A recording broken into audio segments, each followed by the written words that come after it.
Davos పర్యటనకు బయలుదేరి వెళ్లారు తెలంగాణ ముఖ్యమంత్రి రేవంత్ రెడ్డి. సీఎం వెంట మంత్రి పొంగులేటి శ్రీనివాసరెడ్డి సహా ఉన్నతాధికారులు వెళ్లారు. మరో మంత్రి శ్రీధర్ బాబు ఇప్పటికే దావోస్ చేరుకున్నారు. ప్రపంచ ఆర్థిక సదస్సుకు హాజరై పారిశ్రామికవేత్తలతో భేటీ కానున్నారు సీఎం, మంత్రులు. దావోస్ లో తెలంగాణ విజన్ డాక్యుమెంట్ 2047 ను ప్రదర్శించనున్నారు.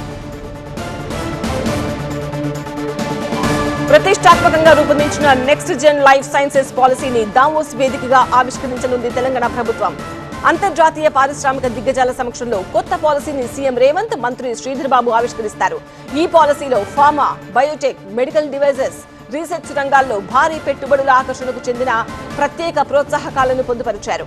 ఫార్మా రంగంలో ప్రతిష్టాత్మకంగా భావిస్తున్న green pharma city road map ను కూడా ఈ పాలసీ ద్వారా ప్రకటిస్తారు. ఆర్టిఫిషియల్ ఇంటెలిజెన్స్, సెమీ కండక్టర్లు, green energy, aerospace, IT, data సెంటర్లు, లాజిస్టిక్స్ ఇలా చాలా కీలక రంగాల్లో పెట్టుబడులు సాధించడంపై తెలంగాణ ప్రభుత్వం ప్రత్యేకంగా దృష్టి సారించింది. రాష్ట్రంలో పరిశ్రమలకు అనుకూల వాతావరణం, మౌలిక సదుపాయాలు, నూతన విధానాలను సీఎం రేవంత్ అంతర్జాతీయ వేదికపై వివరిస్తారు.